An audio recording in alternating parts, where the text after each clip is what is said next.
Fascino, linee sinuose, classe, con Cristiano Luzzago a bordo dell'Alfa Romeo 1009C Super Sprint Coupé Touring superleggera.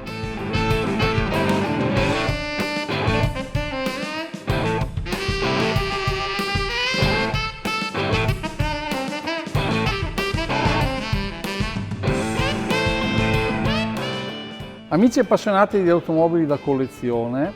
oggi presentiamo un veicolo molto raro e molto particolare. È una Alfa 1009C Super Sprint. La 1009 fu una vettura che cambiò completamente la struttura industriale dell'Alfa Romeo nell'immediato dopoguerra. Infatti, come sappiamo, l'Alfa Romeo prima della guerra era dedita alla produzione di veicoli di grande prestigio, d'élite, molto costosi e che avevano delle caratteristiche sia tecnologiche che estetiche di grande raffinatezza.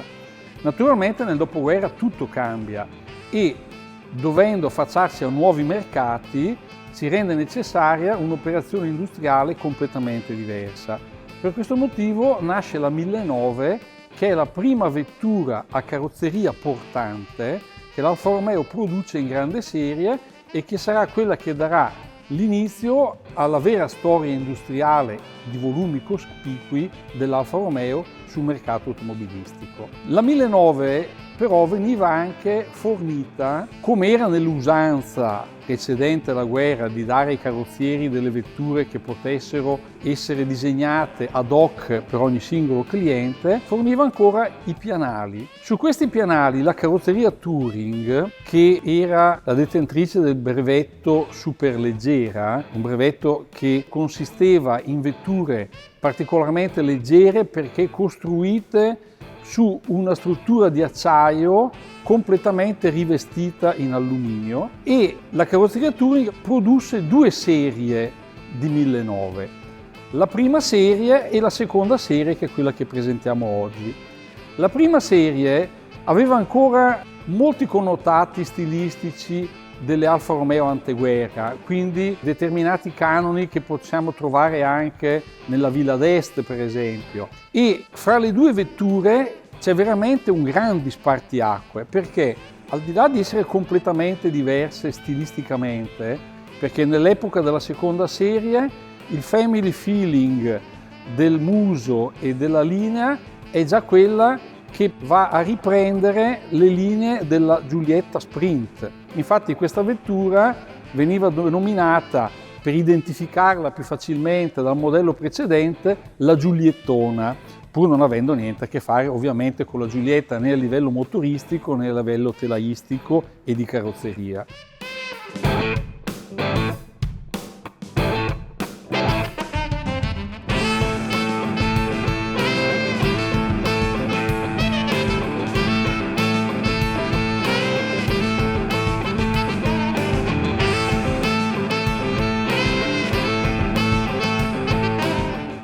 La linea di demarcazione fra la produzione della 1009 prima serie e quella della seconda serie è estremamente importante, perché anche per carrozzeria Touring si passa dalle vetture ancora costruite a mano, cioè dove ogni singolo pezzo, il cofano, il parafango, il frontale, tutto veniva prodotto con i magli e percossi col martello che dava proprio la forma, e quindi i carrozzieri avevano delle dime sulle quali costruivano le vetture ed erano fatte veramente una ad una, a un progetto più industrializzato che con questa vettura già consentiva di assemblare pezzi prodotti già su degli stampi veri e propri. Quindi il parafango non era un parafango battuto a mano singolarmente, ma era già prodotto da stamperie che potevano essere addirittura anche esterne alle lavorazioni interne della carrozzeria Touring. Quindi su questo modello, di cui non c'è un'esatta cognizione di quanti ne sono stati prodotti, ma sono stimati circa solo 300 unità, ci sono molte variazioni rispetto al precedente. Innanzitutto il nome 1009C, che era comune a entrambe le serie, sta per 1009 corto, perché erano vetture nate per uso più sportivo, differentemente dalle 1009 berline che invece erano lunghe. E poi Super Sprint era perché erano vetture con dei motori più evoluti, con più cavalli, naturalmente il motore era il classico bialbero Alfa Romeo di quasi 2 litri, però con i 2 carburatori doppio corpo, quindi una macchina prestazionale che poteva arrivare anche ai 180 all'ora. Nella seconda serie ci sono alcune modifiche importanti. Innanzitutto il cambio a 5 marce, perché nei modelli precedenti il cambio era a 4 marce con tutte le limitazioni che consisteva. Poi ci sono a livello estetico uno studio dell'aerodinamica che è completamente diverso. Abbiamo detto che aveva lo stesso family feeling delle Giulietta Sprint che erano nate nello stesso periodo, e tutto lo studio aerodinamico della macchina era molto più fluido, molto più essenziale, differentemente dalla serie precedente dove invece c'erano molte più decorazioni a livello di finiture, proprio perché andavano a riallacciarsi all'ispirazione che avevano queste vetture nell'anteguerra.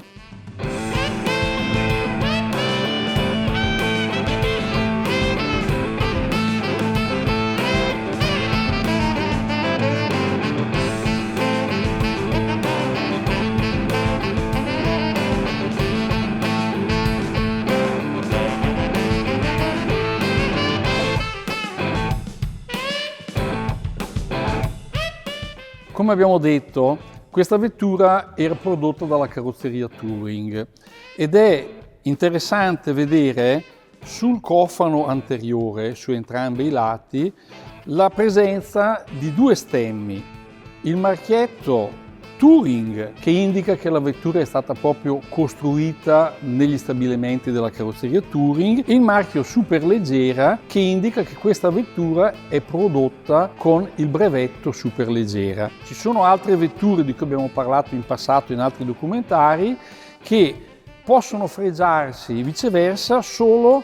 di uno dei 2 marchi, o il marchio Superleggera, come ad esempio le Aston Martin, che venivano prodotte in Inghilterra ma su licenza della carrozzeria Touring che consentiva l'utilizzo del brevetto Superleggera, oppure solo il marchio Touring che indicava che la vettura era prodotta dalla carrozzeria Touring ma non era col marchio Superleggera. E questo lo vediamo sulle Alfa Romeo 2000 e 2006 Spider, che sono fra l'altro in qualche modo l'erede stilistico e anche motoristico di questa vettura. Infatti la carrozzeria Touring su questo modello sviluppò anche un unico esemplare in versione convertibile che fu proposto all'Alfa Romeo per avviare una produzione di vetture convertibili. L'Alfa Romeo non accettò questo progetto per 2 motivi sostanziali. Uno, perché c'era già in produzione nello stesso periodo la Giulietta Spider, tanto voluta da Max Hoffman,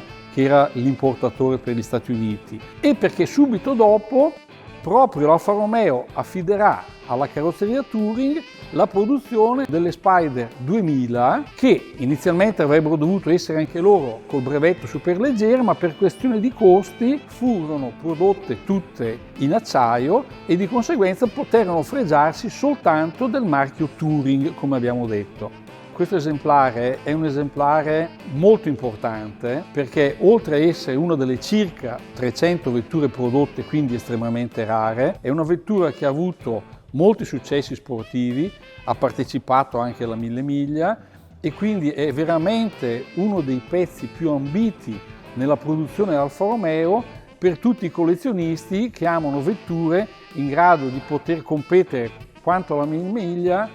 quanto ai concorsi di eleganza o a comunque altre manifestazioni di massimo rilievo.